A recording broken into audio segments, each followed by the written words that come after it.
Bonjour et bienvenue dans Les Chevaux Explorateurs, le podcast qui éclaire votre relation avec votre cheval. Ensemble, nous allons explorer les notions d'autonomie, de lien, de mouvement et bien d'autres encore. Moi, c'est Émilie, et je vous accompagne dans vos interrogations, dans la découverte de nouveaux chemins, et surtout dans la construction de la relation dont vous rêvez avec votre cheval.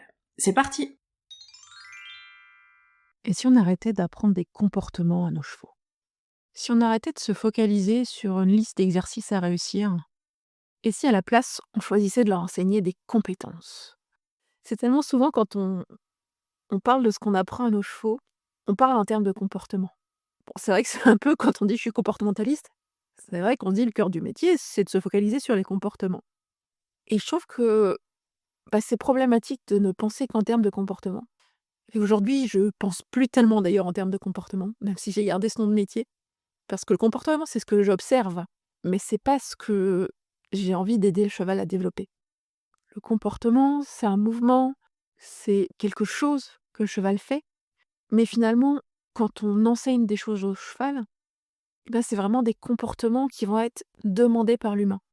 On apprend au cheval à faire quelque chose quand on lui demande. Le grand classique, la politesse, on lui demande d'attendre, sans bouger, que la récompense arrive. C'est un comportement. Mais ce n'est pas une compétence d'être serein en attendant la récompense. On demande au cheval de rester au trot en longe tant qu'on ne lui demande pas de faire autre chose. C'est un comportement, mais c'est pas encore une compétence de gérer son allure de lui-même. On demande au cheval de monter calmement dans son vent. C'est encore un comportement. C'est pas une compétence, c'est pas la capacité à ne pas avoir peur de monter dans le vent sur laquelle on va se focaliser. Et en fait, pour moi, dans la relation avec un animal, le plus important, c'est d'aider l'individu à se développer, à être capable de gérer ses émotions, à être capable de faire face aux différentes situations qu'il va rencontrer dans sa vie, à savoir comment faire, à savoir comment s'adapter à ce qui lui arrive. Et ça, parfois, ça peut être tes comportements. Mais le plus important, en fait, c'est la compétence, la capacité à réagir à une situation et à gérer de lui-même sans s'appuyer sur l'humain. Et je trouve que trop souvent, on oublie. Finalement, ce qui devrait être la priorité, c'est de penser en compétences. Et donc vraiment, pour moi, aujourd'hui, dans mon approche, je suis dans cette idée que je veux des compétences et pas des comportements. Je veux la compétence de s'apaiser quand un stress arrive et de ne pas dépendre de l'humain quand ce stress arrive. Parce que si on a un cheval qui commence à avoir peur de quelque chose et qu'on est là pour l'accompagner en lui disant « Non mais ok, c'est bon, vas-y, tu vois, on peut s'éloigner », on s'éloigne et puis le cheval s'apaise. Là, il y a juste eu un comportement de quand l'humaine me demande de m'éloigner de ce qui fait peur, je m'éloigne. Et si derrière ça, on ne travaille pas en même temps sa compétence à redescendre en émotion, à se dire que là j'ai trop peur, je vais demander à m'éloigner, il repose toujours sur nous, en fait. Il dépend toujours de nous pour gérer cette peur. Et donc pour moi, c'est super important en fait qu'on amène le focus de notre travail du cheval sur les émotions qu'il vit et surtout sur sa capacité à gérer ses émotions. C'est clairement sur la question de la frustration à la récompense alimentaire, le fait de pas se focaliser sur le comportement politesse, mais de se focaliser sur la compétence d'apaisement. Et c'est souvent aussi, quand on commence à parler d'apaisement avec les récompenses alimentaires, j'entends souvent, bah, «J'attends qu'il se calme et je clique du calme». Sauf que si on attend qu'il se calme et tout ça, on va pas forcément toujours l'aider à apprendre le processus de s'apaiser. Et ce qui est important, c'est ça, c'est de se focaliser sur cet apprentissage de ce processus. Comment je fais pour enseigner à mon cheval que, OK, il y a une récompense, j'ai une émotion, ça me stresse un peu, je suis capable de redescendre et de m'apaiser. Et ça, juste avant qu'il se calme, c'est pas lui apprendre la compétence. C'est juste se focaliser sur le comportement qu'on associe au calme. Et donc le cheval va toujours dépendre de nous pour trouver du calme, parce qu'on ne l'a pas accompagné dans ce processus de développer une compétence.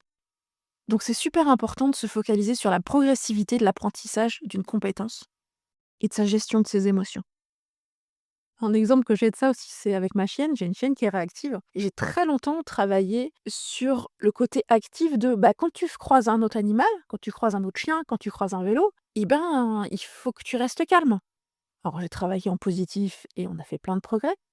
Mais en fait, j'étais vraiment focalisée pour avoir le comportement, entre guillemets, ne pas réagir. Et ça n'a pas suffisamment aidé à travailler sa compétence de fond, à ne pas être active. Notamment parce qu'en fait, je me suis rendu compte plus tard que c'est une chienne qui a des douleurs digestives, notamment, et que juste, quand elle a mal, elle a pas la compétence de gérer un croisement et elle peut connaître par cœur le comportement, elle a juste pas la disponibilité à ce moment-là pour gérer et pour faire face à ce problème et donc travailler activement sur ses comportements, ça l'aide pas dans ce contexte-là. Parce ce qu'elle a besoin, c'est d'être capable, de faire face à ses émotions et de se sentir en sécurité, en fait. Et d'avoir cette compétence d'être en sécurité, de se sentir en sécurité. Donc le focus comportement, je trouve que c'est parfois un piège. Et je parle de chien parce qu'en fait, cette idée, c'est une idée que j'emprunte à Céline de Aura Éducation, qui a fait un podcast là très récemment sur le sujet, que je vous invite à aller écouter. Donc le podcast s'appelle 4380 jours et c'est son épisode 10. Je suis éducatrice canin et je n'éduque pas ma chienne ou presque. Donc elle développe un petit peu cette idée de compétence et de comportement. Donc je vous invite à aller l'écouter. Et c'est vraiment quelque chose dans lequel je me retrouve. Dans cette idée que moi, ce qui m'importe avec mes chevaux, c'est pas ce qu'ils font, c'est comment ils gèrent les situations qu'ils rencontrent. Parce que, par exemple, aussi, on parle souvent de respect, de cheval qui va pas rentrer dans notre bulle. Et pour moi, il y a plus que alors apprendre plus que le comportement de, tu marches à telle distance, tu me bouscules pas. Finalement, ce qu'on veut, c'est développer cette compétence qui fasse attention à nous et qui sache se positionner de façon à avoir des interactions agréables avec nous. Et donc on veut développer cette prise de décision, tiens, là, je m'approche de mon humaine, il faut que je m'arrête là. Là, je suis à la bonne distance. Plutôt que de faire le mode de bourrin et de venir, tout près parce que je veux des gratouilles. Et donc on veut développer cette compétence de réfléchir à comment j'interagis avec mon humaine. Et c'est bien plus qu'une, série de comportements. Parce que c'est le cheval de lui-même qui doit décider. Là, je suis à la bonne distance, je prends cette décision de m'arrêter là ou de rester à cette distance-là. On ne doit pas avoir à tout le temps repousser notre cheval pour lui dire: «Remets-toi à ta place, remets-toi à ta place». Si on est là, c'est qu'en fait, il y a pas eu d'apprentissage et il y a pas eu de compréhension de ce qui est attendu de lui. Du concept derrière qui est au-delà de, juste son positionnement, qui est vraiment, garder une distance confortable pour tous les 2. Et je trouve que ce focus sur les comportements aussi, c'est qu'on est très, très focus quand on pense à la relation, c'est sur l'obéissance. On veut des animaux qui présentent bien dans ce qu'ils font, dans leur comportement. Et on se focalise sur l'apparence, sur le résultat, sur ce qu'on observe, et moins sur ce qu'ils vivent. Je pense beaucoup en compétences émotionnelles, hein, sur la capacité à réguler leurs émotions d'eux-mêmes, à gérer leur frustration, à s'apaiser, à faire face à quelque chose qui fait peur. Qui fait que en fait, j'ai pas beaucoup d'exigences sur les comportements de mes chevaux. Sois capable de marcher à côté de moi sans me bousculer, arrête-toi quand tu viens me voir.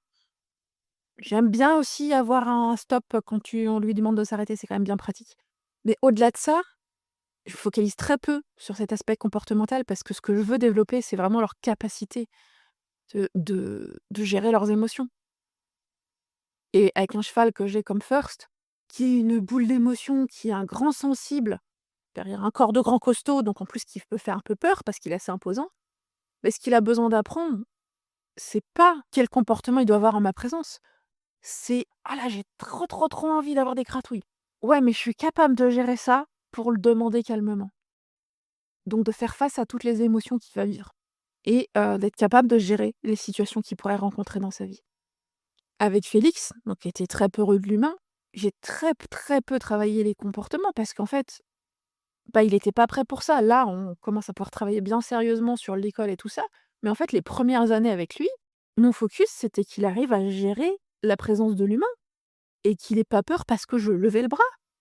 Donc là, c'était beaucoup plus sur sa résilience, sur sa capacité à faire face à une peur, à analyser ce qui se passe, à comprendre que, en fait, non, c'est pas dangereux, je peux redescendre en émotion. Donc la grosse évolution que j'ai vue avec Félix, c'est que, oui, j'ai un poney qui ne sursaute plus au moindre mouvement de ma part. Et ça, c'est le prérequis, en fait, pour travailler sur des comportements, sur ses interactions avec l'humain. Et je crois que l'inconvénient de cette vision-là, c'est que, on n'est pas parfait dans l'apparence. On a des chevaux qui s'expriment, en fait, tout simplement. Et ben, ouais, on n'a pas des jolis comportements, des chevaux qui marchent pile poil, au carré là où on voudrait. Mais on a des chevaux qui, voyant un truc qui fait peur, sont capables de: «Ah non, c'est bon, c'est pas dangereux» et de pas nous sauter dessus parce qu'ils ont eu peur. parce qu'ils n'ont pas eu besoin de nous pour gérer cette peur. C'est quand même vachement plus intéressant à mes yeux. Et c'est vraiment un truc qui est au cœur de ma philosophie là aujourd'hui et que j'ai envie justement de vous inviter, de t'inviter à réfléchir comment tu l'intègres dans ta relation à ton cheval. C'est comment tu lui donnes des compétences, des capacités à gérer les situations qu'il rencontre sans te reposer sur toi. J'ai vu aussi ces derniers temps des chevaux où je me dis, mais en fait, ces chevaux n'ont aucune autonomie, qui se retrouvent dans un troupeau, qui vivent une émotion parce que ils n'ont pas l'habitude de vivre en groupe et qui savent plus quoi en faire. Et qui font des gros comportements de protection de ressources, par exemple. J'en ai vu plusieurs, hein, donc c'est pour ça que je dis ça au pluriel. Parce qu'en fait, l'émotion est tellement forte qu'ils savent pas quoi en faire. Et si l'humain est là, pas de souci.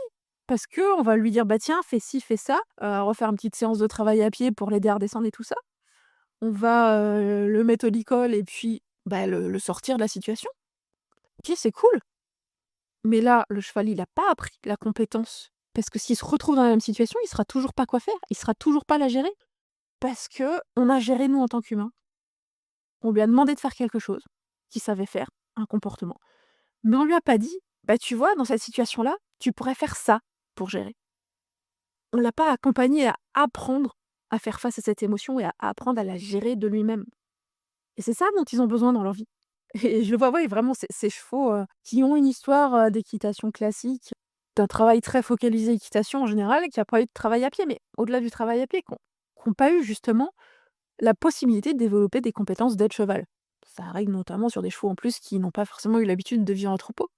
Et moi, ça m'impressionne de se dire, mais en fait, là, le problème que j'ai là, c'est que ce cheval ne sait pas comment on fait pour être un cheval avec d'autres chevaux. Il sait pas faire quand oh là là, au secours, on va me piquer mon foin alors qu'il y a un gros ballot disponible pour tout le monde. Parce qu'il a pas appris. Et on a la mauvaise habitude que quand ça arrive, bah, hop, tout de suite, on va le retirer parce que ça devient dangereux. Ouais, OK. Mais il apprendra toujours pas. Alors évidemment, dans ces situations-là, c'est pas forcément un bon plan, hein, de balancer le cheval au milieu d'un troupeau et de le laisser gérer. Mais on peut se dire: «Comment progressivement je peux lui apprendre à gérer ces situations?» Il y a plein de petits outils à mettre en place, notamment du travail sur les enrichissements, du travail sur la gestion émotionnelle, ce qu'on fait notamment dans Clicker Zen, c'est vraiment ça, c'est de l'apprentissage à gérer cette émotion. C'est la compétence de gérer sa frustration et de compétence de s'apaiser. Et oui, je trouve que beaucoup les enrichissements sont hyper intéressants pour ça, notamment, tout ce qui va être jouet de fouille, tout ce qui va être travail olfactif, notamment, recherche de friandises, des choses comme ça. Parce qu'on met les chevaux dans une situation où il y a une petite tension, où il y a un objectif à atteindre qui peut créer plein d'émotions et on les laisse trouver la solution tout seuls. Et en les laissant chercher une solution, avec un puzzle adapté à leurs capacités actuelles, on ne fait pas un truc trop difficile tout de suite, mais en faisant ça, on leur permet d'apprendre à faire face à leurs émotions, à gérer cette émotion et donc à développer leurs capacités et leurs compétences émotionnelles. Donc voilà, en fait, s'il y a une astuce, une recommandation de philosophie que je t'invite à avoir dans ta relation avec ton cheval, c'est d'essayer toujours de penser quelle est la compétence que je veux que mon cheval développe. Est-ce que là, je suis un peu trop focalisée sur le comportement et qu'il apprend juste à faire quand je lui demande? Ou est-ce que l'exercice qu'on fait ensemble l'aide à développer une autre compétence? Que ça soit une compétence, j'ai parlé beaucoup de compétences émotionnelles, mais il y a aussi la compétence physique. C'est-à-dire, est-ce que ton cheval, il est capable de se tenir uniquement quand tu es sur son dos et que tu mets tous les bons boutons comme il faut? Ou est-ce que tout le travail que tu as fait avec lui, ça lui permet en fait de se tenir, de gérer son corps quand tu pas là ou quand tu lui demandes rien? Donc est-ce que le travail que vous faites ensemble, ça lui apporte des compétences qu'il pourra utiliser dans toute sa vie quotidienne et surtout sans toi? Parce qu'au fond, ouais, moi je trouve que c'est comme ça qu'on enrichit la vie de nos chevaux. C'est en les aidant à être un peu plus eux-mêmes, un peu plus capables, un peu plus indépendants, et que ça soit dans la gestion de leur corps comme dans la gestion de leurs émotions. Et voilà, c'est déjà fini pour aujourd'hui. Si cet épisode vous a plu, n'hésitez pas à le partager à vos amis qui pourraient être intéressés. Pour échanger avec moi et ne pas manquer les prochains épisodes, retrouvez-moi sur mon compte Instagram @leschevauxexplorateurs. Et si vous avez envie qu'on aille plus loin ensemble ou que vous souhaitez en savoir plus sur mes accompagnements individuels et mes programmes en ligne, n'hésitez pas à me contacter par mail ou à vous rendre sur mon site internet pour en savoir plus. Tous les liens sont en description de l'épisode. À très bientôt!